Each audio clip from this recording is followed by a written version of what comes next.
in this class, we will cover diabetic emergencies.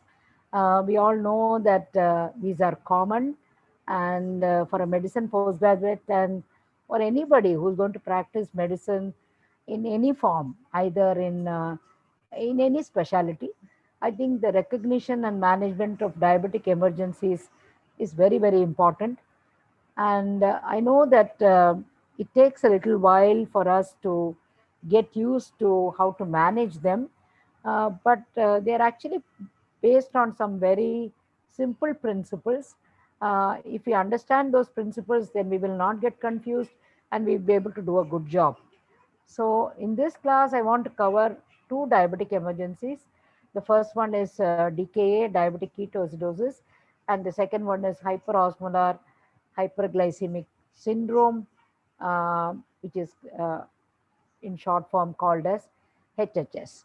And since you're all medicine postgraduates, most of you would be familiar with these terms. And first we will cover DKA and then we'll go to HHS.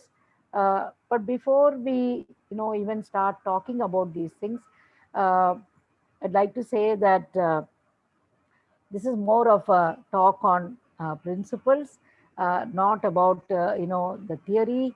And we will be going through it in the form of cases, and we will put up scenarios where I'll ask you what you would do, and I want you to think about it, and then I will tell you the answer.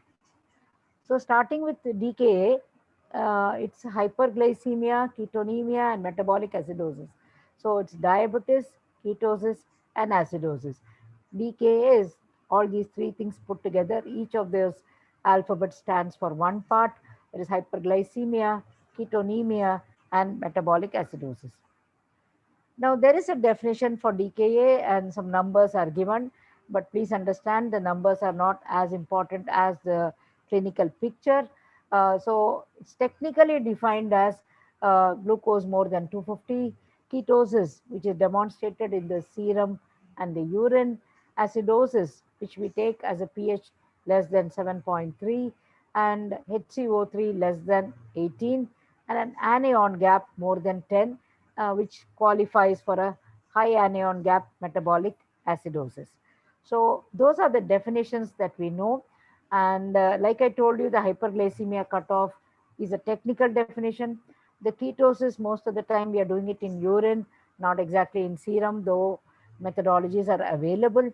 The acidosis, as we know, is less than 7.3, and the bicarb level is 18, and the anion gap, which is very, very important, is more than 10. Now, I'm sorry, this arrow has come in the wrong place. But anyway, I just wanted to demonstrate to you that there is some difference in the definitions between the ADA and the UK guidelines and the American Association of Clinical Endocrinologists. For example, ADA would call it as more than 250, UK would call it more than 200, but most of the other things they kind of concur. The bicarbonate concentration again 15 to 18. Here it says less than 15, and here it says severe is less than 10. Here it says less than 5. Now, why I'm putting up this slide is because you will find differences in the way people define these things, and all guidelines and all cutoffs and all definitions are only for clinical trials. So when you want to do a clinical trial based on the ADA guidelines, you would probably follow this set of criteria. But if you want to do another clinical trial based on the UK guidelines, you would follow this set of criteria. So technically speaking, these are important when you want to recruit for a clinical trial. In clinical practice, when you're dealing with a patient, what is important is the total picture of what you see, not whether you get a cutoff of 15 or 18 for a bicarb. And please remember, no guideline is written in stone. These are all man-made and they keep changing. We have changed our definition of diabetes over the years. We have changed our definition of hypertension over the years, and we have changed our cutoffs. We are probably changing it every day. So that's why I want you to understand that these are important for writing in the exam, but they're not really important in real life. What is the pathophysiology of DKA? Now, the simple principle is insulin is an anabolic hormone. So if you do not have an anabolic hormone, you lyse everything. So you have lipolysis, proteolysis, and glycolysis. All things are lysed because if you, it's a state of catabolism when you do not have insulin, because insulin is an anabolic hormone. That's the simplest way of understanding what happens to anybody in the absence of insulin. Now we know that we get these two syndromes out of the same pathophysiology, but one goes into your DKA, one goes into hyperosmolar state. Now, what is the difference between these two? The difference between these two is the presence of lipolysis, which leads to a DKA at this site, and the absence of lipolysis uh, on the HHS side. Now, why does this happen? Because you need only a small amount of insulin to suppress lipolysis. So if you do not have even that small amount of insulin, then you would go down this way and you'd go into a DKA. But if you even had a small amount of insulin in your body, then you would not have lipolysis and you would go down this way. You would go to hyperglycemia, osmotic diuresis, or hyperosmolality, but there is no ketoacidosis. This side, the addition of lipolysis is what makes for ketogenesis, ketoacidosis, and the decay. So difference between these two is one small amount of insulin that is enough to suppress lipolysis. So if you had it, you would not lipolyze, you would go down to HHS. But if you did not have even that, then you would go down through the lipolysis to a DKA. Now that's the same thing given in the more elaborate form here. So you have an absolute insulin deficiency and an increase in the counter-regulatory hormones. Remember, everything is a balance in the body. So it's insulin versus the rest of the world, right? So it's insulin versus the counter-regulatory hormones here. So if you do not have insulin, then you have gluconeogenic enzymes. So sorry, you have gluconeogenesis, glycogenolysis, hyperglycemia, osmotic diuresis.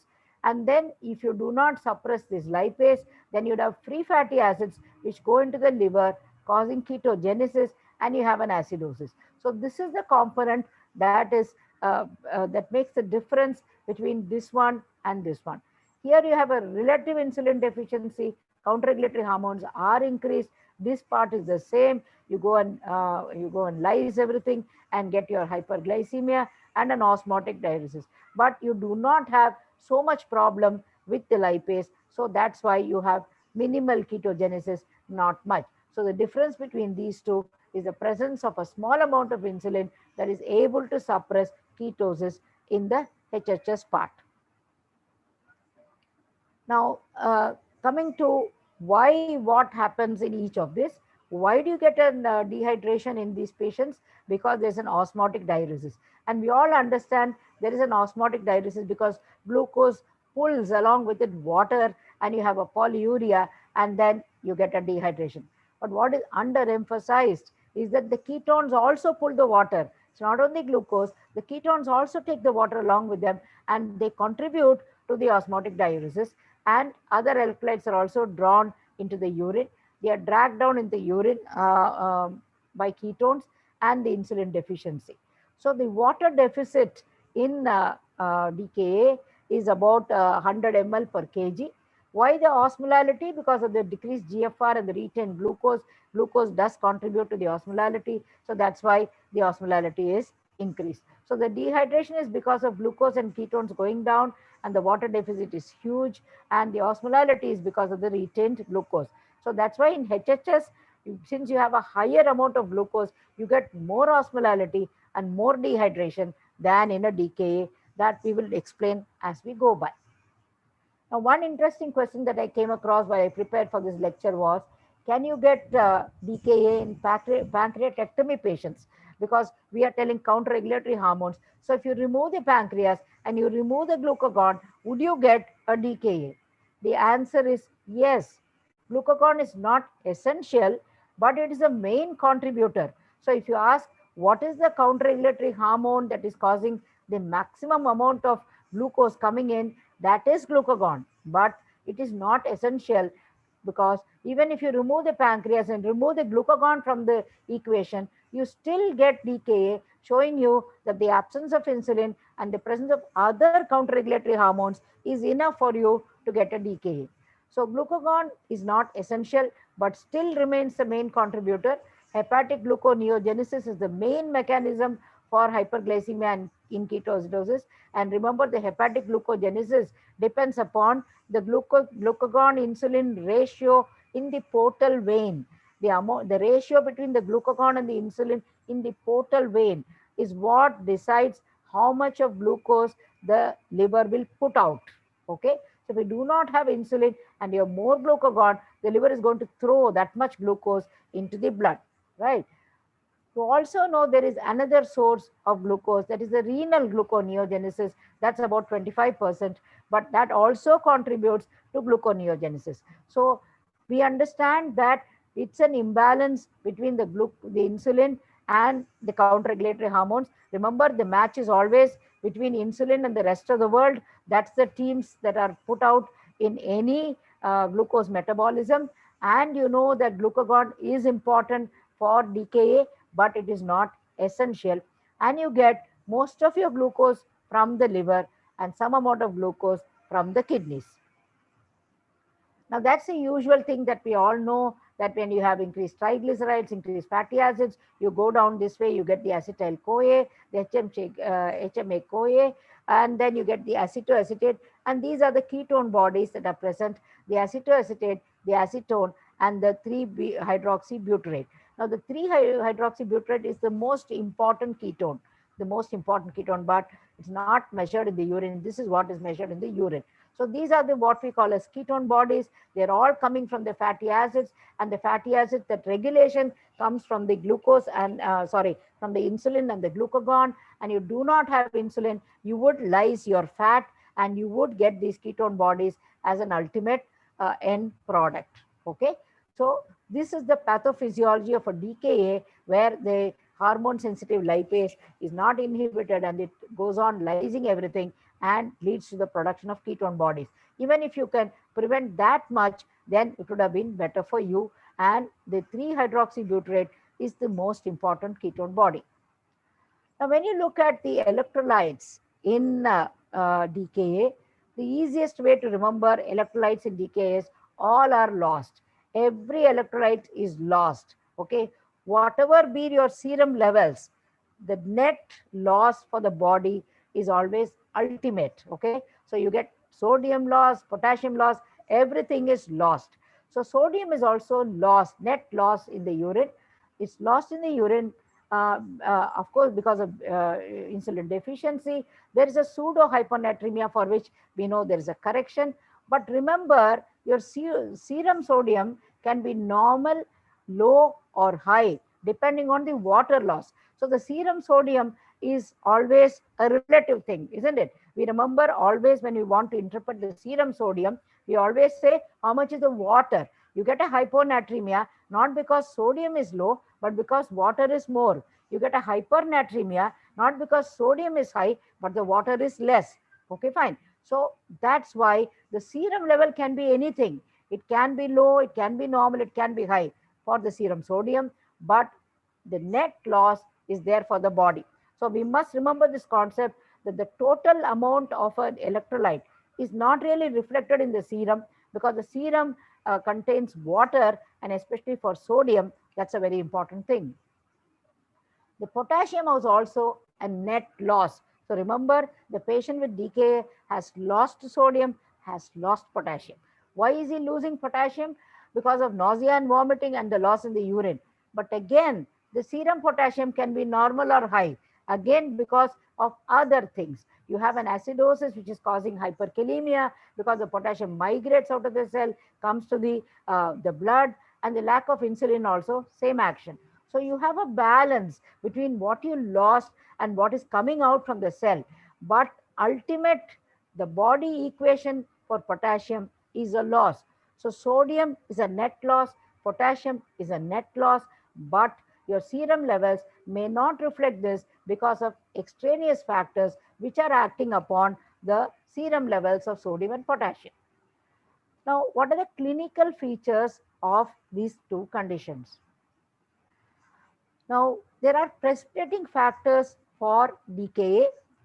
Unprovoked ketosis is a feature of type 1 diabetes. Now, why do we say unprovoked ketosis? A person who comes with ketosis without any precipitating cause probably has absolute insulin deficiency, and that is type 1 DM. Recurrent DKA can come in the young because of psychiatric problems, rebellion, cocaine use. All these are precipitants in type 1. But remember, the key is unprovoked.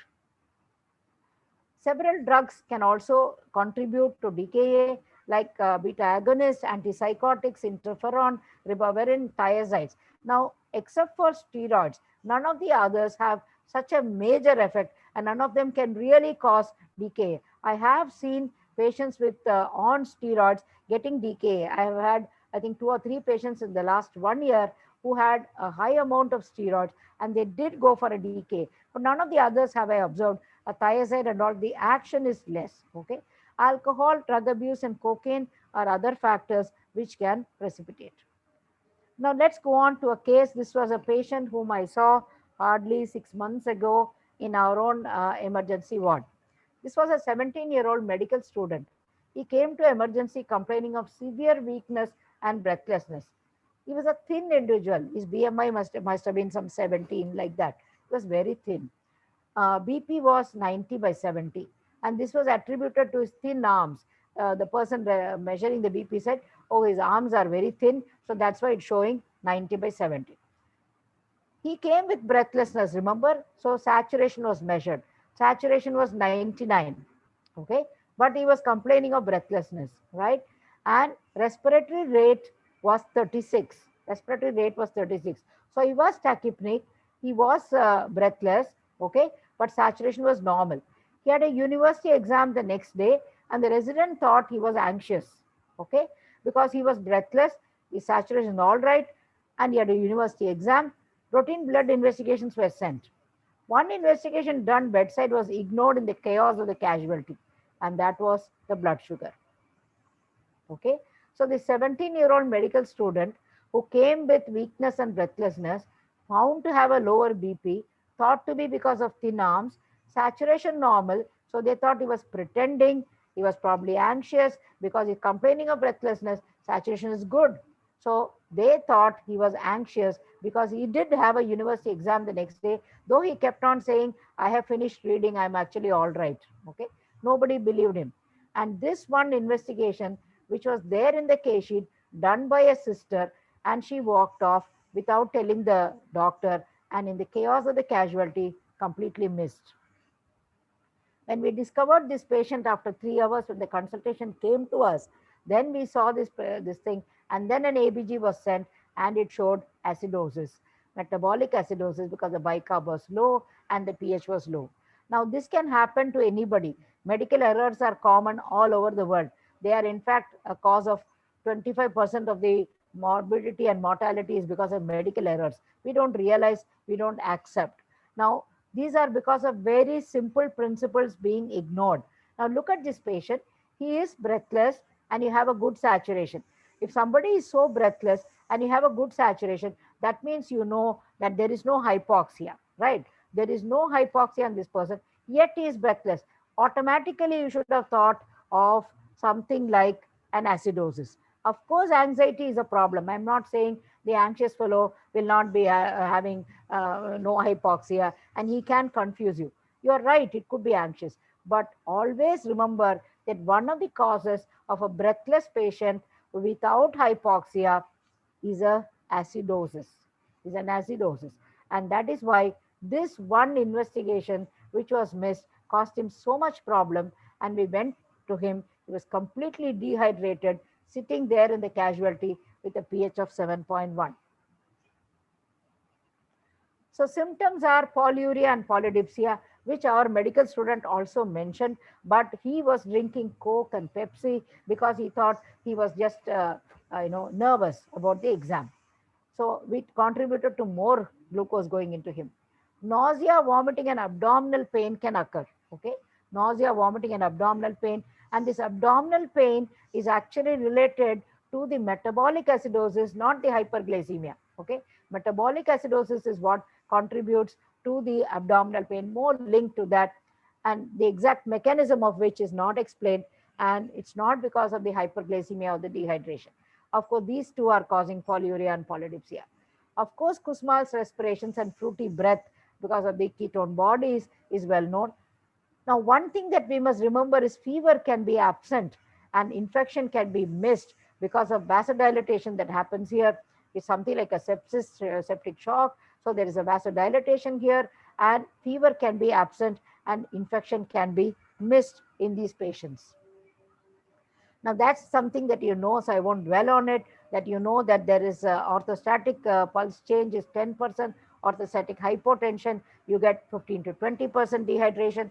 You know these principles. And we must remember that even if you're thinking your patient is not dehydrated, better do an orthostatic pulse change or an orthostatic hypotension to judge the amount of volume loss. Now let me go on to one more case. 65-year-old known diabetic was brought with high fever. These are all patients whom we see routinely since 5 days. On questioning, he had burning micturition for which he took oral antibiotics. He lost appetite, stopped his insulin as he was nauseous. This is what most patients do. When they are not able to eat, they realize they may go into hypoglycemia, especially the slightly more educated people. And so he stopped his insulin as he was feeling nauseous and could not eat much. He had 2 episodes of vomiting before he came to the hospital. On arrival, his BP was 80/60, respiratory rate was high, and oxygen saturation was borderline low. Now look at that blood sugar, right? So the blood sugar is high, ABG showing acidosis.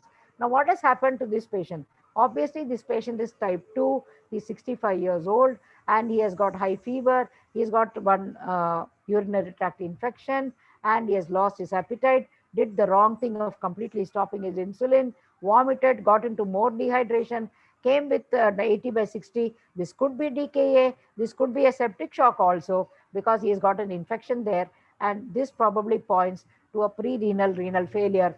Could be a urinary tract infection also there, contributing to a renal dysfunction. So you do get patients like this when you have a type 2 diabetes. But remember, type 2 diabetes, unlike type 1, is a provoked ketosis. The ketosis is provoked. You get the ketosis because something is provoking it, whereas in a type 1, it's unprovoked ketosis. So the important precipitants of DKA in type 2 diabetes are these. You get an infection, most commonly a pneumonia, UTI. You can also get because of ischemia or infarction, intra-abdominal conditions like pancreatitis, cholecystitis, ischemic bowel, and of course, missing of insulin. So these are the precipitating factors that can precipitate DKA in a type 2 diabetes, unlike in a type 1 where it is completely unprovoked.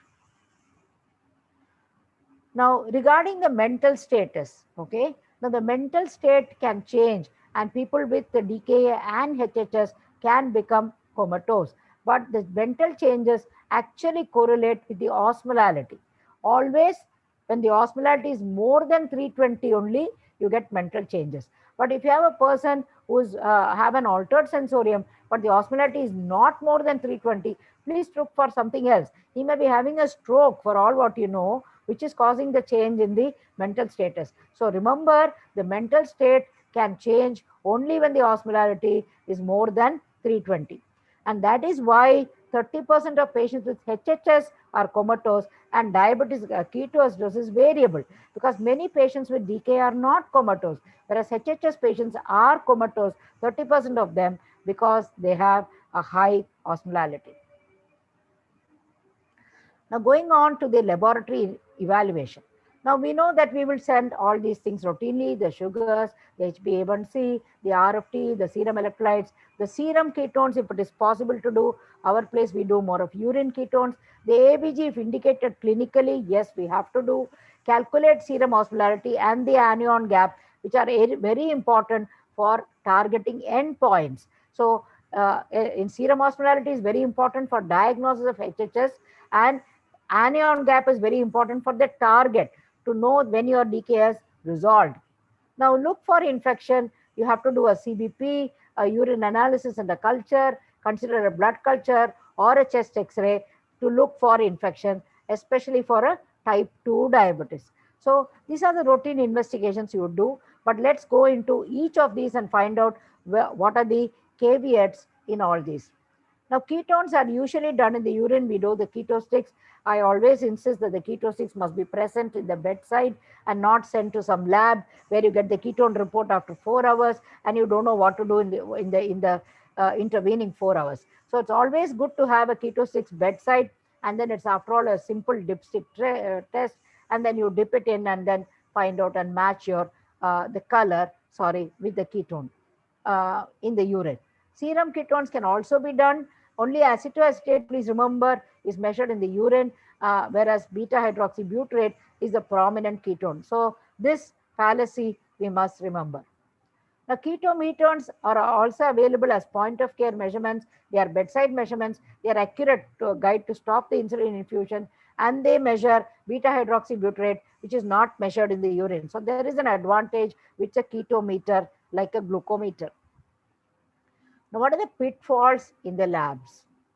One is the pseudo hyponatremia, for which you know the correction. So you have to calculate the corrected sodium by measuring the sodium, and then 1.6 you have to add for every 100 milligram rise in glucose. The amylase lipase can be up to 3 times normal without pancreatitis. So many patients with DKA actually have an increased amylase lipase, and we are wondering, is there a pancreatitis?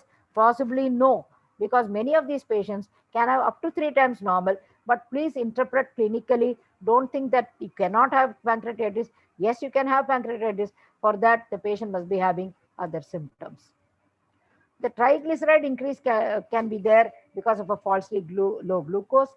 Ketones can cause a false rise in creatinine to some extent, but these changes are not very important. Now, infection and DKA is always a challenge because fever may be absent due to vasodilatation of acidosis. So we must look for the infection. So in the absence of fever, don't think there's an absence of infection. In medicine, usually we say fever is equal to infection. But in this condition, we may remember that fever may be absent, yet the patient has an infection. We have to look for it. The other side, you can get a leukocytosis without infection. So this is one part, this is the opposite. So here you are missing infection, here you are over diagnosing infection, because you can get a leukocytosis without infection. But if it is more than 25,000, the total count, infection is a good possibility. So don't ignore infection when it is more than 25,000, and always think that infection could be there even in the absence of fever. So these are two opposite things I'm telling you, and that is why it's a challenge to make a diagnosis of infection in these patients. Now that is the typical laboratory criteria for mild, moderate, and severe DKA. So as you go from here to here, you will see that the criteria keeps changing. The glucose is of course the same. The arterial pH less than 7 makes it severe, less than 10 bicarb makes it severe. 7.25 to 3 is mild, then from this thing is in between is moderate, etc. Similarly, this is what we should remember when it is severe. Less than 10 is severe, and this is of course mild. Urine ketones is positive, and yeah, this is if you measure the ketones, then the serum ketone of more than 8 is severe ketoacidosis, and osmolality is variable, and the anion gap more than 12 is definitely very severe or moderate, and alteration in sensorium will come when you have a severe ketoacidosis. So most important is to see this part, that when you have less than 7, less than 10 bicarb, and more than 8 ketones, and an anion gap more than 12, and a comatose patient, you have a problem on your hands, and this patient has severe ketoacidosis. Now let's look at one more patient. A 56-year-old salesman is diabetic for 10 years. He's on insulin, premixed, and oral drugs. On a tour for marketing, he ran out of syringes for giving himself insulin and took only metformin and glimepiride. On returning to hometown, he felt very weak and tired. On arrival at the hospital, he was mildly dehydrated. BP was okay, 130 by 70. Sugar was high. Ketones are positive. ABG shows no acidosis with normal pH. Okay. Now, what is his problem? Okay. Remember, he just stopped his insulin. He continued his oral drugs. He became dehydrated, but the BP held on. He is high sugar. His urine ketones are positive, but he has no acidosis. Now, the diagnosis is diabetic ketosis. It's not a ketoacidosis, it's a ketosis. So, remember that this is a spectrum. Okay. So, when you say DKA, we keep on saying, we must remember that we can have patients like this who have only ketosis, who are having a mild, there is an increase in sugar, there is a ketosis, but there's no acidosis. Obviously, this person is better off than somebody who has got diabetic ketoacidosis. And obviously, this person is better off than somebody with hypotension. Okay. So it's a gradation. So you can have diabetic ketosis, you can have diabetic ketoacidosis, you can have a DKA with hypotension, which is the most severe form of DKA. It's a clinical spectrum. Now let's go on to the differential diagnosis of a DKA. I often put up this diagram because I like to point out that when we say differential diagnosis between an elephant and an ant, the most important differential is the size and not the color. When I ask postgraduates, why is it not the other thing, they come out with something very odd, saying that, okay, it's like saying the ant is gray, grayish black, the elephant is something else. This is black, this is grayish black. If you talk like that, it doesn't make any sense. Okay. The differential diagnosis must always target on the most important criteria that helps you to differentiate. So for a DKA, you have two important differentials, that is starvation ketosis and alcoholic ketosis. Look at DKA, you have a sugar more than 250. Here, the sugar is never more than 200 because he's anyway starving, and alcohol will have normal or low sugar. All three of them have ketosis. That's your confusion.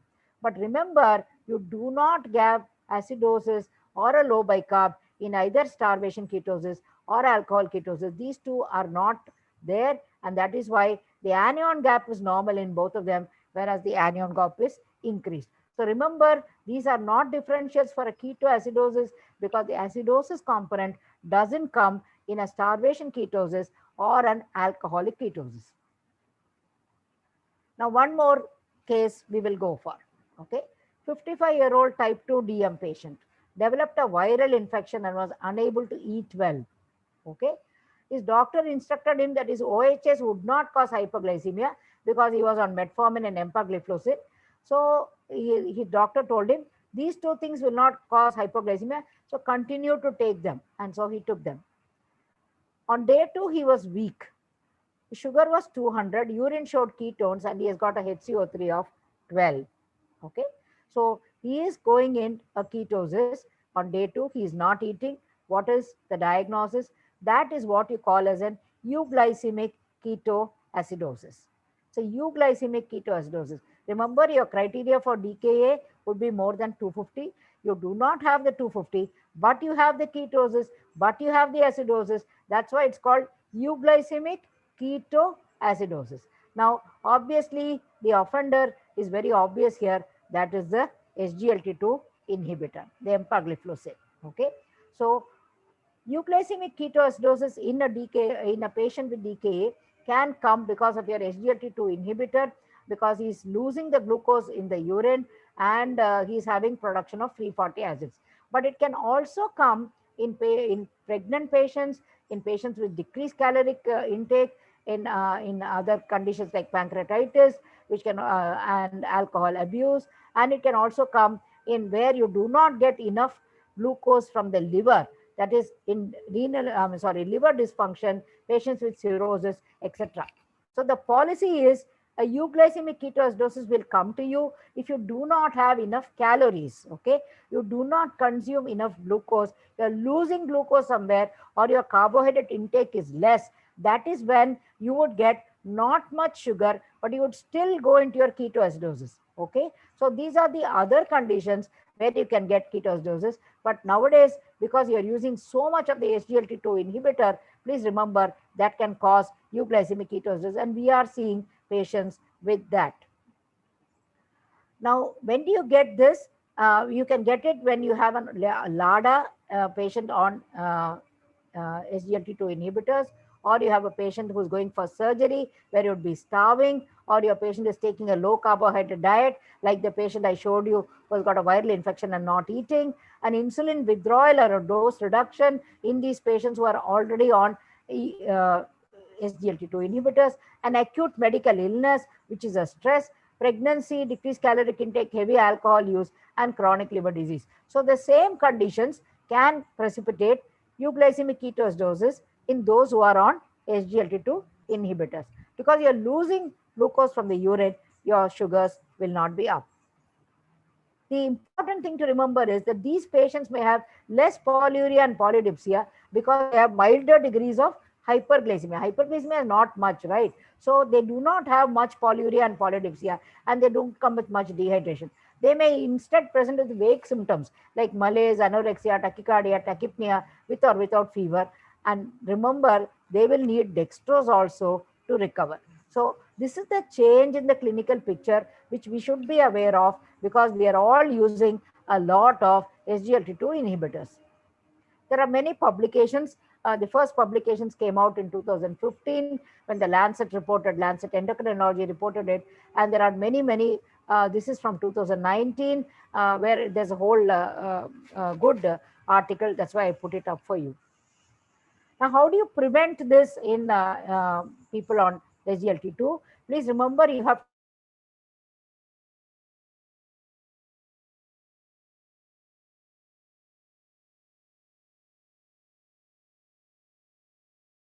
give them may actually last longer. So 4 to 5 days before, remember it's like clopidogrel. You have to stop 5 days before.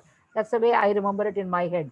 No alcohol, please. And then careful because you have to hydrate the patient and avoid vomiting, and caution during any major illness is important, right? So people on SGLT2 inhibitors, you must tell them these things when they are going for any surgery, and you must caution them against dehydration and not consume alcohol. Now, treatment of euglycemic ketoacidosis is simple. That's why I'm just putting it off here. The IV fluids, and they will require a glucose infusion, please remember.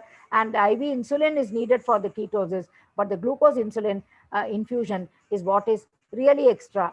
And the prevention is to continue intake, check not only sugars, but ketones. Remember, these patients, when they are feeling sick or weak, we tell patients who have a glucometer in your house, okay, if you're having, if you're feeling weak, go and check your sugar. Here you should check your sugar, and please do your urine ketone. If you can educate them about that, it is good. Now, like we said, what should the patient do during an illness like that? He should, if the high concentration of ketones are detected, we must inject bolus insulin, consume carbohydrate, and hydrate with water. So insulin is needed, carbohydrates are needed, hydration is needed, and they should be monitored. So that's how you prevent ketoacidosis in these patients. And always educate the patient that if you're feeling vaguely ill, then please remember that your sugar may not be high, but ketones may be high. Right. Now, having finished off that from the equation, I go to the management of DKA. So how do we manage DKA? So DKA, the goals of therapy are these 5 things. First is hemodynamic stability, electrolyte homeostasis, correction of hyperglycemia and hyperosmolarity, and finding the precipitating factor and avoiding complications. So this is the first thing. Then the electrolyte hemostasis, of course, correction of hyperglycemia, finding the precipitating cause, and avoiding the complications. Now let's go into this. So what is the first treatment to be given in a DKA? It's fluids, right? The first thing that you need to give in anybody with DKA is a waterfall. Please remember that it is not the insulin, it's the fluid that makes a huge difference to anybody with a DKA. Now, why do we say that? Because once you give the fluids, automatically the counter-regulatory hormones decrease, the sugar gets lower because you are expanding the intravascular volume. It restores the osmolality by decreasing it. The renal perfusion is restored. The deficits are there in the intravascular and extravascular compartment. Both are tackled, and in the interstitial compartments, All of them are tackled. And in a DKA, the deficit, remember, is 6 liters. In a HHS, it is 9 liters. Okay, much more in a HHS. So remember, just giving the fluids makes a huge difference, because it is, even if you don't give insulin fast, better give your fluids fast, because automatically so many things are restored, like your sugar does come down, osmolality is reduced, renal perfusion is restored, and the counter-regulatory hormones, who are your villains in this whole game, they are also brought down. Now, how do we replace fluid in a DKA?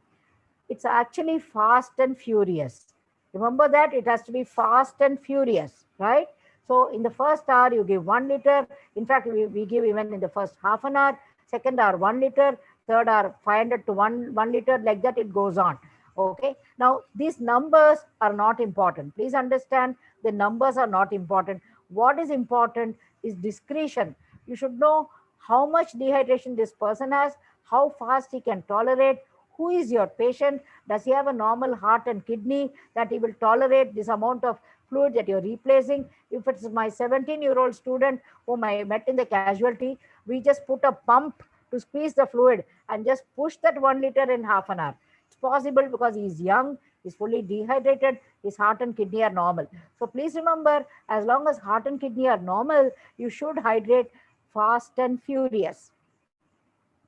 Now, which fluids do you give? For the DKA, still the fluid of choice is normal saline for the first 4 hours. After that, you may consider to go for half normal saline or a half DNS when the blood sugar comes to 250, which I will explain later. But it is always normal saline. Please remember, need to adjust the type and fluid of rate of fluid administration, because if your patient is elderly or in patients with cardiac failure or renal failure, you will have to give the fluids at a lesser rate. That's why I said it's the discretion of the clinician that is more important than what any guideline says. Now, we all know that there's a balanced fluid controversy, right? Nowadays, everybody says normal saline will cause hyperchloremic acidosis. So please don't give it, go only for a ringer lactate. Now, still in DKA, normal saline is still recommended and does not cause much problem. No guideline has changed to ringer lactate. So please give normal saline only in a DKA till the guideline changes. That's about the fluids. Now, why do you give insulin in a DKA? To stop the ketosis. When do you give insulin in a DKA? Half an hour after the fluid. The first thing that goes in is always the fluid. Then you give the insulin. And why do you give it? Remember that, to stop ketosis. Now, why did we say after fluid? We said after fluid because insulin may cause hypotension, right? Insulin can vasodilate, it can cause hypotension, okay? And the danger of potassium is there. If your potassium is less than 3.3, then it's actually contraindicated, okay, fine. So you don't have this value, and it may cause hypotension. So that is why you don't have to rush on the insulin. You have to rush on the fluid.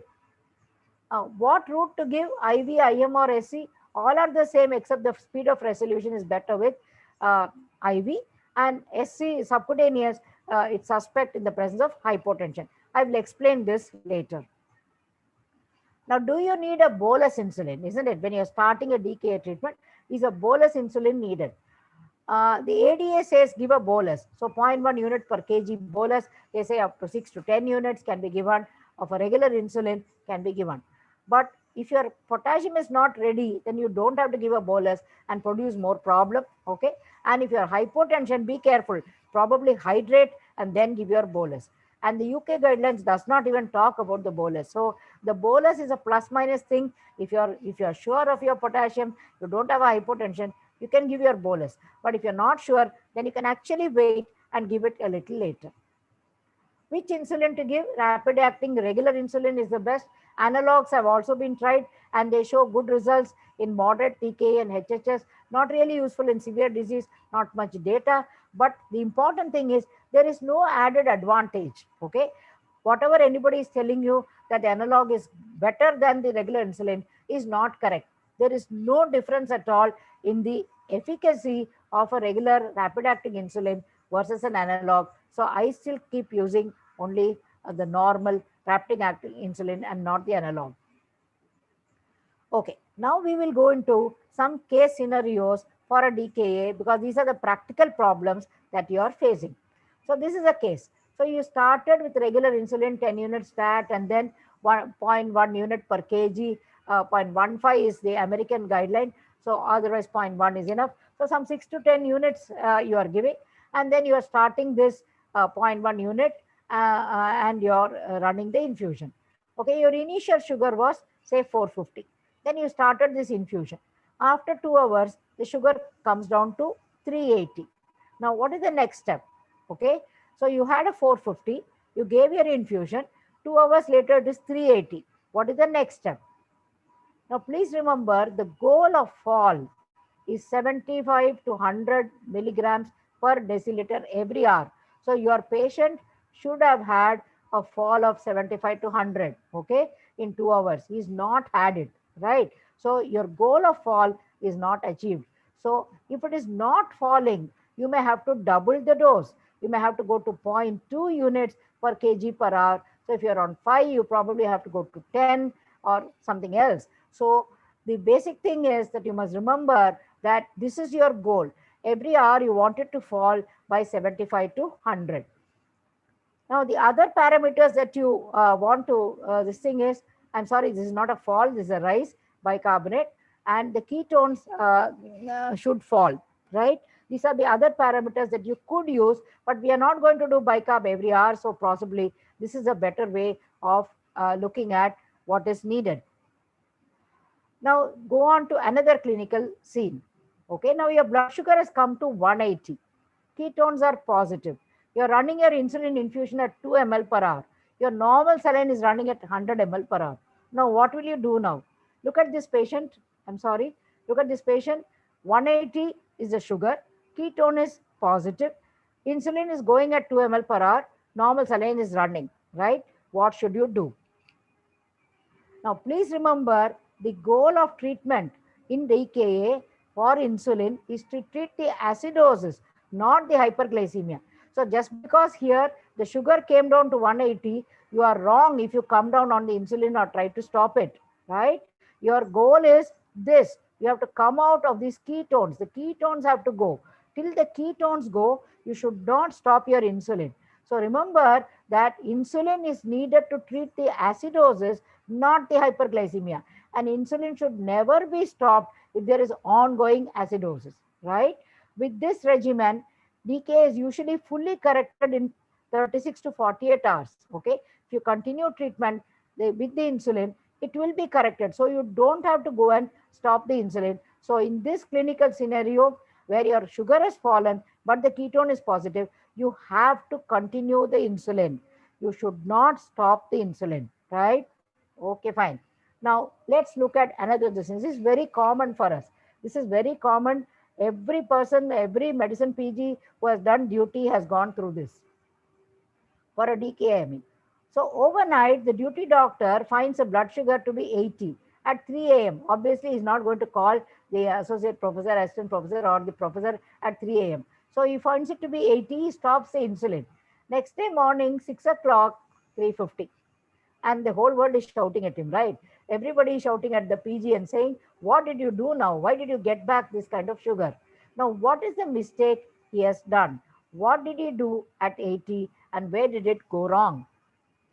Now, please understand that in DKA, you must hasten slowly.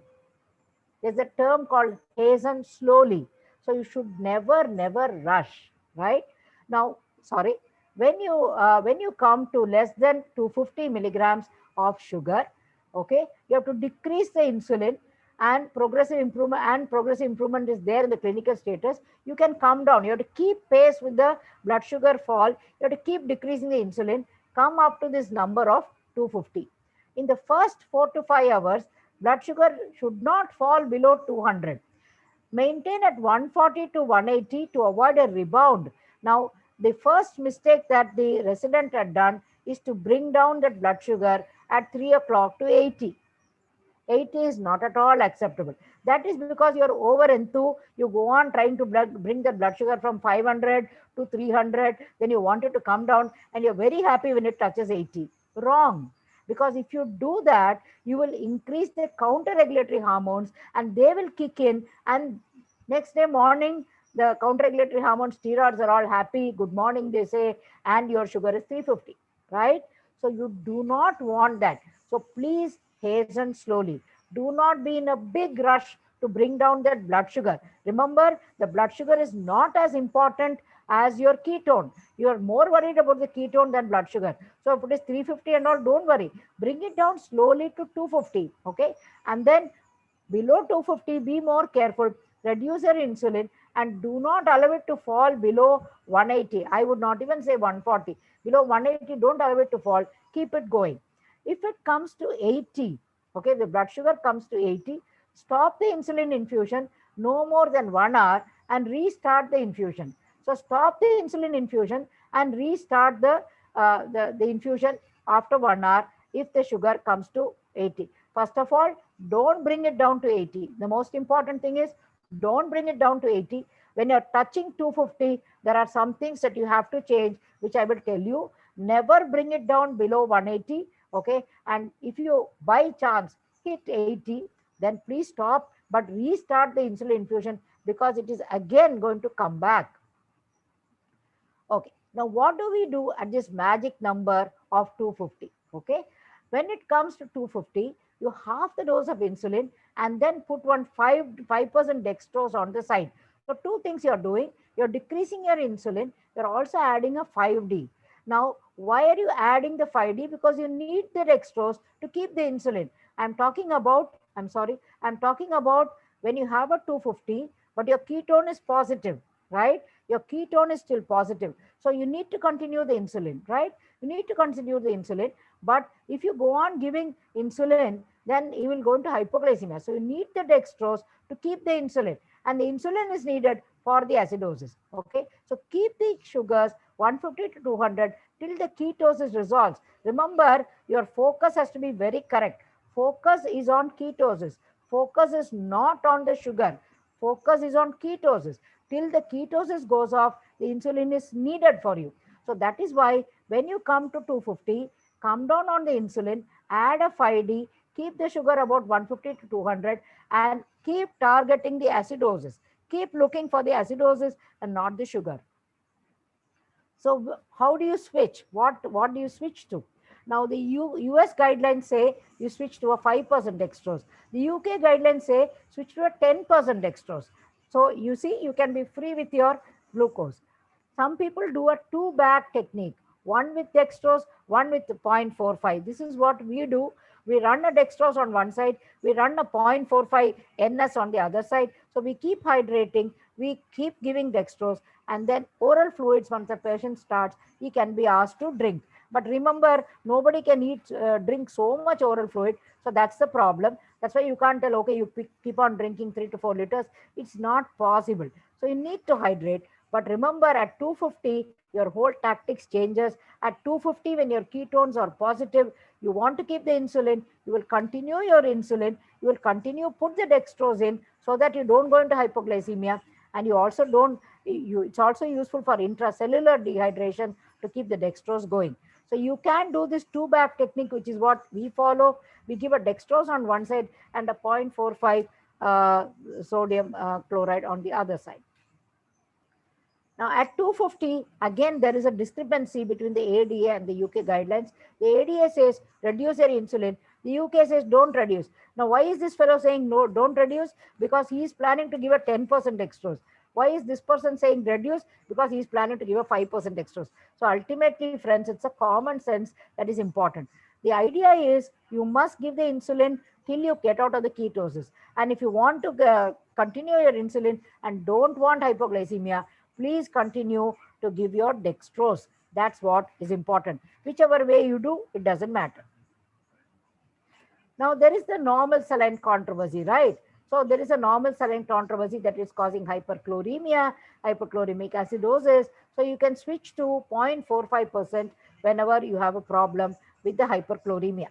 The bicarbonate becomes unreliable for the resolution of acidosis when you start, having this hyperchloremic acidosis coming from your normal saline. So that's one thing that you should remember, that the bicarbonate becomes unreliable, right?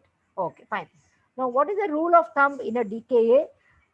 You increase your insulin infusion by 1 unit to achieve whatever you want, and you want to increase your blood sugar by 3 millimoles, which is what the UK says, that is more than 50. So blood sugar must fall by 50, bicarbonate by increase by 50. So because they are using the millimoles, they have this rule of thumb, rule of 3.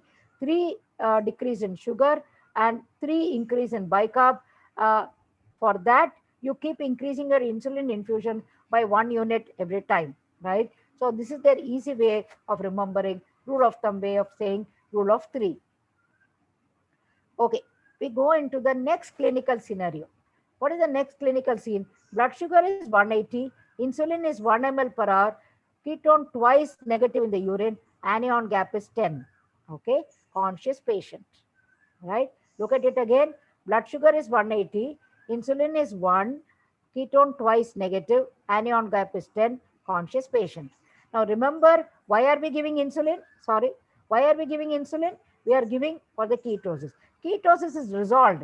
Now here again, I always have a problem with the postgraduates who say, okay, now we have to give insulin, we give dextrose again. Again, the fellow puts him on dextrose and again he hits a 400. This I've had so many problems. That is because of that gap in understanding. Once the ketones are resolved, remember you don't need the insulin infusion. Then you're out of the whole DKA, right? So your anion gap is closed. Your patient is conscious. This is what you would call resolution of DKA. Now the DKA is resolved. Remember, the acidosis is your endpoint. So your glucose is less than 180. Your bicarb is more than 18. pH is more than 7.3. Anion gap is closed. Patient is able to eat a meal. Switch from insulin infusion to basal and bolus. This is what is important. At this point, when he is 180 and the insulin is going on and your ketone is negative, please stop this insulin, go for a basal and bolus, because your patient is out of the ketosis. You don't need the insulin anymore.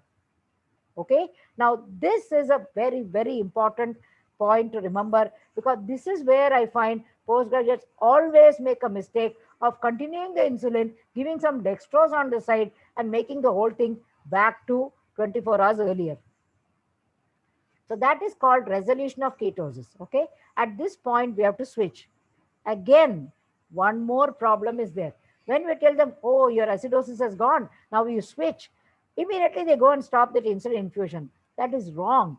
You must always have a overlap of 2 hours between your subcutaneous insulin and the IV insulin. Otherwise, DKA will come back, because this subcutaneous insulin will take time to act, right? So you have to give the 2-hour overlap. So you do not stop the insulin immediately. You continue the insulin for 2 more hours and then give the subcutaneous insulin also. The subcutaneous insulin will take over, then you stop your IV insulin. Remember, you can go to 0.5 ml, 0.5 units of insulin also, right? So remember, you can come to 1 ml, you can get to 0.5 ml of insulin also. So you can taper and stop and give your subcutaneous insulin. But remember, the transition is a little difficult. This is another place where the DKA recurs. So there are 3 points in time when I find postgraduates getting confused. One is at the 250 level, when you remember that if your acidosis is still there, you have to continue the insulin. So you need to give the dextrose on. The second thing is that when the ketosis is resolved, then you please don't go and give the insulin and create more sugar again.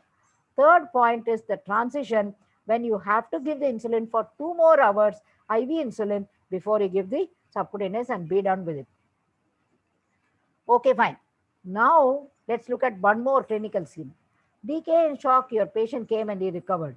Blood sugar is 200. Bicarbonate is 22. Patient well, eating normally. Ketones, moderate initially, now large. Okay. Now, look at the next scenario that we are having. Everything looks good except the ketone. Now, what is happening? Your predominant ketone is beta hydroxybutyrate. This is the predominant ketone, but what urine is measuring is acetoacetate.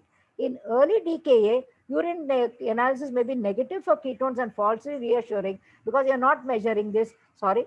With treatment, there is more conversion of beta hydroxybutyrate to acetoacetate. So you get false alarms. So sometimes you'll find everything in the DKA chart is getting better, but the ketone is actually becoming large. Don't worry then. Don't worry. Just have to wait. It will resolve. Okay, fine. So remember, you're measuring acetoacetate in the urine and not the beta hydroxybutyrate. And especially for your patients who come with shock, when their circulation is restored, that is when this confusion will come. Okay, next scene I'm telling you. A resident working in a crowded ICU with a sick DKA patient is unable to get an ABG. Okay, he has a lot of patients. He can't get that ABG, right? Can you do a VBG to monitor pH or HCO3? Can you do that? Okay. The answer is a resounding yes. Yes, you can do a VBG and get away with it. You do not need an ABG, right? Because the difference between the arterial and venous pH is only 0.03. Just go and add it. No, what is your problem? Just add that and get your arterial pH. And your HCO3 is again 3 to 4, this thing more. So you just make these small corrections. You will get your arterial values. After all, you are not worried about, oxygenation. The only main difference between an arterial ABG and a VBG is the oxygen. Even the carbon dioxide can be deduced. So for a pH and for a HCO3, please don't go on doing an ABG. You can do a VBG and you can get it. Many times we do the venous bicarb and we manage. Otherwise, you'll go on poking your patient till your patient cries like that, right? So that's about the various clinical scenarios in a DKA. I hope I'm not overwhelming, right? I'm okay. You're following me, all of you? Is that okay, Sanket? Yes, ma'am. Okay, you're with me, right? Okay, and it's not too much. Now, can I go on another half an hour? I'll finish. Can I go on? Yes, yes, ma'am. It's very practical, I think. Okay, fine. Okay, now let's go to the electrolytes. Sodium, potassium, bicarb. 3 electrolytes that we have to look at. So the guidelines for replacement of potassium is when the serum potassium is less than 3.5 40, 3.5 to 4.5 20, 4.5 to 5.5 10, over 5.5 stop, right? Remember, potassium is given even with normal levels. See, these are normal levels. Still, you are replacing your potassium. Why is it given? Because your insulin, once you give the infusion, your potassium is going to fall, fall, and fall. So that is why even for normal levels in a DKA, you will keep on giving your potassium. And when you are running your dextrose drip, definitely you'll give potassium. Okay. Remember, glucose and insulin, both of them push the potassium into the cell, right? So that's why you need to give the potassium even with normal levels in a DKA. And that's your formula. Again, you have to play it by ear. There's no formula that works. Now, there is a bicarbonate controversy. Should you or should you not give the bicarbonate? Okay. The people who want to give the bicarbonate say for severe acidosis, give it and it may be shortens resolution. The people who are against it say the potassium, it will lower the potassium, cause more hypokalemia, and it can cause cerebral edema in children. Okay. So there is points for and points against, right? Now, use clinical judgment in deciding whether bicarbonate therapy is indicated or not. If the pH is less than 7, okay, then consider bicarbonate. Some people say 6.9, less than 7 is almost the same. So give the bicarbonate 100 ml over 45 minutes. This is how you administer. Check the ABG later, 30 minutes later, and then take a call on it. Okay. So bicarbonate is never given in a hurry. Okay. It's always given only when you are pushed to give. So less than 7, 6.9 pH, yes, you can give 1 bolus bicarbonate like what we are telling. And in whom would you more willingly give bicarbonate? Those whose brain and kidney are not functioning well, that means they have a renal failure or they are comatose. These organs utilize the keto acids. So if they are not functioning, they are not utilizing. That means those in coma or renal failure. And remember, there's a lag time between the administration of insulin and the decrease in bicarbonate. So remember, you have to wait for it, and not a pH value alone. Don't go with the pH value alone. Look at your bicarbonate. It may fall. So the crux of the problem is never be very forthcoming in giving a bicarbonate. Take your time. Take your time. It may not be needed in most patients. Very rarely, I think I've used only in some 5% of the patients have I ever used a bicarbonate. Now the DKA chart. Now the DKA chart is a very useful thing. I suggest that anybody who's managing a DKA patient uses a DKA chart, and you can actually personalize it. This is not my DKA chart. I use a different one. Unfortunately, I have not put it. I would use the glucose and the insulin next to each other. I put the glucose, ketone, and insulin in one uh, part so that I can see all that together. Then I put the electrolytes. Then I put the clinical part. So that is because I want to know these three parameters together. Okay, but this is a different DKA chart. I suggest that whatever you're comfortable with, you please use it. But always remember to put one DKA chart. It gets a lot of rational thinking comes in, a lot of organization of the brain comes in when you put a DKA chart. Very easy to follow once you put it, because it's like it can be shared on a WhatsApp, which is what we do. Okay, cerebral edema is actually not much of a problem in adults, more often in children. You can get cerebral edema when you're treating a DKA and the mortality is high. HHS treatment can lead to this problem because of the change in the osmolality. I'm not dwelling on it because it's more of a childhood problem. Now, way back in 2013, I had gone to the ADA, the American Diabetic Association conference, and we presented this paper, which was my postgraduate thesis on DKA, where we showed that hypotension and acidosis at admission significantly affected prognosis. Of course, it's a no-brainer, but we got data with patients with DKA, and we showed that these are the only two things that make a difference, not the sugar level, not even the sensorium. Nothing is as important as the presence of hypotension and acidosis, which is affecting prognosis. Now, mild to moderate DKA also exists. So everybody is not, severe DKA. So we can use subcutaneous rapid-acting insulin as an alternative. But please remember, the way you use it is important. You're using a 0.2 to 0.3 units per kg, followed by 0.1 to 0.1 unit per kg every 1 to 2 hours. So normally you would give a regular insulin 6th hourly, right? You can remember use it 2 hourly also. So suppose you have a patient and you're stuck in a place where you don't have IV access or something like that, you can give, and especially in mild to moderate DKA, you can give a subcutaneous insulin, and you can give it in a higher dose, and you can give it 1 to 2 hourly. And then you can reduce the dose and be done with it. So mild to moderate DKA can be treated with subcutaneous insulin, but of course, the duration of this, it's a stacking. You stack the regular insulin every 2 hours and bring it down. It is possible. But remember, with hypotension, it may not act because the absorption will be poor. So you still need your IV line. So this is the detailed guidelines again from the UK guidelines. I've taken it, but if you go through it, it's almost the same. Okay, so I'm not really going to delve with it. Here he's talking about subcutaneous rapid-acting insulin, bolus and the maintenance. And then I'm not going into this because most of it is what we discussed already, right? Okay, there is a final switching that you have to do. Okay, that is, I told you, when the diabetic ketosis is completely resolved, then you have to go to a basal bolus. Remember, you will transition for 2 hours. You will transition for 2 hours from IV to subcutaneous. But after that, you go for a basal bolus. So how do you calculate that? 0.1 units per kg, so about 30 units, suppose you take in a 60 kg man. You give 15 of it as basal, and the other one you give as bolus, and you divide the bolus according to the meal size. For example, lunch, if he's going to have a big lunch, 50% of that dose at lunch, and then 25% at breakfast, 25% at dinner. And that is my contention, that when I see people writing act rapid 8, 8, 8, makes no sense at all to me, because you're not going to eat the same amount at breakfast and lunch and dinner, right? So you have to tailor the regular insulin according to your meal size. And in most Indians, the breakfast is not as big as the lunch, and the lunch is not as big as the dinner.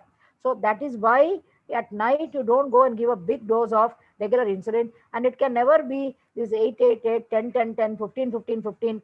Doesn't make any sense at all. But this is the final switch that you do. So once your patient's ketosis has resolved, ketoacidosis has resolved, sugar has come down, then give your 2-hour transition, and then go for a basal and a bolus. Both you will give. Okay, and most patients do extremely well after that. Okay, now I am taking you to one more interesting scenario. This is my own patient from 2010. Okay, 28-year-old female was admitted with DK in June 2009. Right, no precipitating factors. Remember, no precipitating factors. BMI was good, 28. She's actually obese. Family history was positive. She recovered like how we treat any DKA. We treated her and she recovered. She was discharged on insulin, but she was crying, saying she doesn't want insulin. And I switched her to oral drugs in October 2009. In February 2010, she came back to me for follow-up with a glyco-HB of 7.2. So what has happened in this patient? This patient doesn't look type 1, but she is unprovoked ketosis. Her body mass index is showing she's actually obese. Family history is positive. Recovering from a DKA, going on to discharged on insulin, but being able to switch to oral drugs. Now, what is this strange animal that we have? That is what is called ketosis prone type 2 DM. Sorry, ketosis prone type 2 DM, right? Now, what is this patient having? They look like type 2, but they are getting ketosis. Okay, they have a strong family history. They're actually obese. I had the guts to switch to oral drug because I found the C-peptide in her to be good. Okay, so her C-peptide was normal and above. That's when I switched. Okay, and remember, you always do a C-peptide once you finish off the hyperglycemia. Never do it with hyperglycemia. Hyperglycemia will suppress the pancreas. You will get an abnormally low value. You don't know whether it is really low or because of your high sugar. So always do a C-peptide 8 to 12 weeks after resolution of ketosis, after resolution of hyperglycemia to judge. So that's what I did. She came in June. In October, I did her C-peptide, found it to be normal, switched her back to oral drugs, and she's doing fine. So that is what you call as ketosis prone type 2 diabetes. And that is what is this patient. If you look at it again, she is ketosis prone. She has no precipitating factors. She looks like type 2. She recovers with standard treatment. She's on insulin, capable of being switched, and she's maintaining reasonably good glyco-HB. And that is your classification, WHO classification 2019, which talks about the different types of diabetes, where you have type 1, type 2 hybrid forms, which is the LADA, which is coming here, and the ketosis prone type 2 diabetes presents with ketosis and insulin deficiency, but later does not require insulin. Common episodes of ketosis, not immune mediated. Okay, so this is what is called ketosis prone type 2 diabetes. I have seen a few patients. I can count on my fingers the number of patients I've seen. Less than 10 I must have seen. But we must remember that when your patient doesn't look like type 1, is actually looking, good body mass index and all, then you must remember that it could be a ketosis prone type 2, and it is an unprovoked ketosis. Doesn't look like type 2 either. 28-year-old, no provocation. Why did she go into ketosis? That's what made me think that it could be this ketosis prone type 2 diabetes, which was just coming up at that time. And that's how we proved in our patient. Okay, so this is come into the WHO classification now. Now I am confident of going through this busy chart from up to date with you, and I'm sure you will understand. So let's start at the beginning. Sorry. So you start from the top. You complete your evaluation, hyperglycemia, ketones. Go for the IV fluids. Severe hypervolemia, go for a normal saline. High sodium, then you go for 0.45. Mild dehydration, correct, normal saline is, you corrected sodium, then you just give the normal saline, don't have to go to the 0.45. Cardiogenic shock, you have to monitor, right? And the 0.45, how much is he giving again? Here he is giving 1 liter. Sorry, this keeps moving. Here he is giving 1 liter, then he comes down to 250 to 500 ml. Okay, and then when he comes this side, okay, when it reaches 200, remember this 200 or 250 is an arbitrary mark. Well, you can't ask me what you do at 228. It's all the same. Change to 5% dextrose with 0.45. He's using the 2-bag technique here. He's running a dextrose on one side. He's an American, so he's using 5% dextrose. The UK fellow used a 10%. He's running a 0.45 on the other side at 150 to 200 ml, 250 ml, and then he's going on to check everything, etc., etc. So we understood how he gave the fluid. Now, if you look at your insulin, look at the insulin, is starting with an IV insulin, 0.1, and then you goes down to a continuous infusion. And then when it does not want the sugar to fall by more than 50 to 70, and then when he reaches his 200, he's coming down on the regular insulin and he's keeping the dextrose glucose between 150 to 200. Can you see that there? Okay, and then he resolves, right? If he's uncomplicated, then he's using a subcutaneous insulin here. Sorry, keeps moving like that. Sorry. He's using a subcutaneous insulin if it is not a ketoacidosis. What it does to the potassium, okay, establishes renal function is normal, less than 3.3 is giving the potassium, and then more than 5.3 do not give, and then between that you give 20 to 30, right? And if the pH is less than 6.9, is giving the bicarb, and then only if he is forced. Can you make out that? Right, fine. So I think if you now go back and look at this chart and up to date, you have understood what this chart means to you, because we have gone over this point by point and every clinical scenario has been explained to you. Okay, the last part. This is the simpler part, the hyperosmolar hyperglycemic syndrome, where you have hyperosmolarity, hyperglycemia, and dehydration. Okay. Now, again, the criteria for that, slight difference will be there between the ADA and the UK. The ADA uses a higher level of glucose, but the rest of the bicarb also is using a higher level. The ADA is using, but the osmolality, remember, more than 320. Okay. So your definition of HHS is the serum osmolality more than 320. And presentation, the ADA is asking for stupor or coma. The UK fellow wants only dehydration and being unwell. Whatever it is, this is the criteria for a HHS. And this chart we have already gone through. I showed you there is hyperglycemia, but because the lipase is still suppressed, you do not get a ketoacidosis. It has very good precipitating factors. Okay. So you can get in acute infections such as pneumonia. Remember, it is occurring in type 2. These fellows have pneumonia, stroke, myocardial infarction, renal insufficiency, and medication. I forgot to put that picture here. I used to put it for undergraduate class. It's about an old man who's living alone, who gets a stroke, lying on the bed. He can't access water. He can't access water. He can't walk up and drink the water, and he can't swallow it. So the dehydration comes because you are losing glucose, you are severely dehydrated, you can't make it up with either drinking water or even swallowing water. Okay, that's a typical scenario for a HHS. So sorry. So the clinical scenario in all these conditions is that there is a precipitating factor, and this precipitating factor is a stress related one. Counter regulatory hormones are very high, and that's how this person gets a HHS.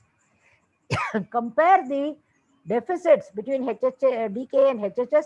Look at that now. Your total body water deficit is much higher in a HHS. Can you see the 9 liters here compared to the 6 liters here? So the water deficit is huge in a HHS. And even the electrolyte deficit is also more in a HHS compared to a DKA. It's very important to remember that your HHS person requires more fluid than your DKA person. The mental status always changes only when the osmolality is more than 320. So the 320 is a magic number. If you do not have a 320, your patient is comatose, he is not having a HHS.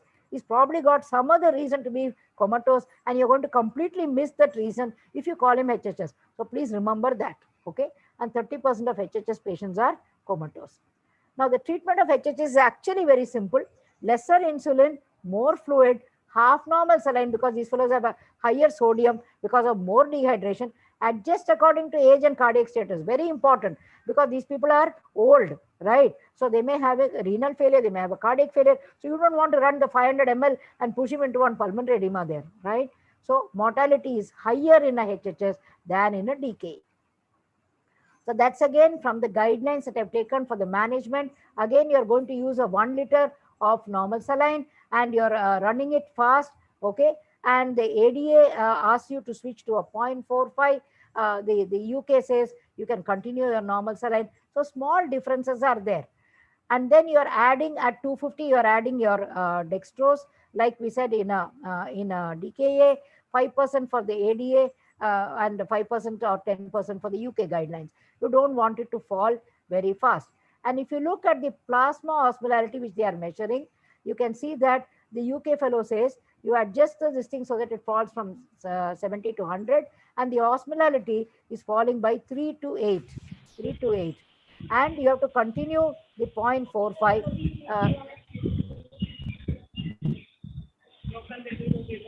I think somebody is unmuted. Yeah, thank you. Right. Now, regarding the electrolytes, again, the same thing. The potassium has to be replaced in both in HHS and in DKA. Okay. But the ADA has a different potassium range, how much you give. The UK fellow has different, but there is no evidence for either, because insulin therapy promotes an intracellular shift. It's recommended that should not be started if the potassium is less than 3. Okay. That is common to both. Okay. Now, in the insulin, all I want you to see is the last part. Now, here again, when he's talking about how to treat a HHS, adjust insulin infusion hourly by 1 unit to maintain the blood glucose decline at 90, noting that blood glucose should not fall below 180 to 270 in the first 24 hours. See, again, the most important thing is you don't have to rush on the glucose. Hasten slowly. Don't have to rush at all. If you do it slowly, it will slowly come down. And remember that glucose is not going to kill him. It will never kill. What kills is the acidosis. So you should be more worried about the acidosis and not so worried about the glucose. And it will in fact be good for the brain if you do not produce this tremendous shifts in volume of the intravascular volume, so that you don't get into cerebral edema. Now, the prognosis for a DKA, the mortality is 1 to 5%. Nowadays, most people don't die, whereas the HHS mortality is still around at 15 to 20%.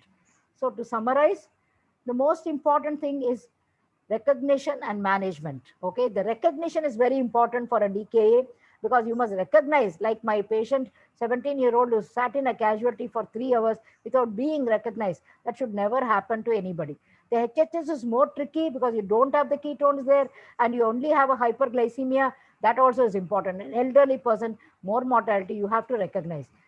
The treatment is based on simple principles of fluids, insulin, and electrolytes. It's actually pretty simple. If you get your head clear on the principles, you will never get confused. The confusion comes because you don't know why you're using what.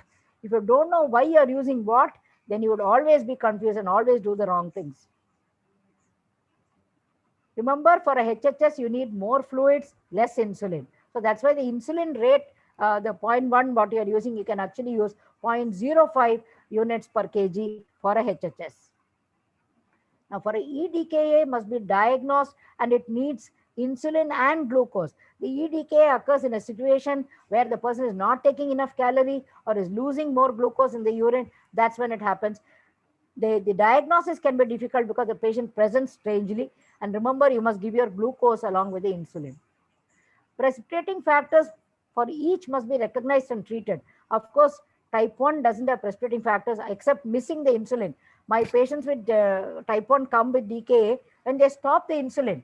That is a precipitating factor, but otherwise it is not. But precipitating factors for type 2 must be recognized. If you have a pneumonia, if you have an MI, you should not miss those things. Unless you treat them, you're not going to get out of the DKA. The next episode should be prevented. Very, very important to educate the patient on the need for insulin, on the recognition in EDKA, and on the HHS patient that you should drink water and you should not miss insulin. That prevention should come.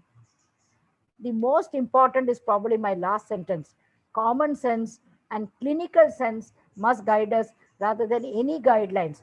Watch your patient, see how he is. If he is looking good and the investigations look bad, trust him. If he is not looking good, but the investigation look good, then again think that you're missing something. That is called common sense, okay?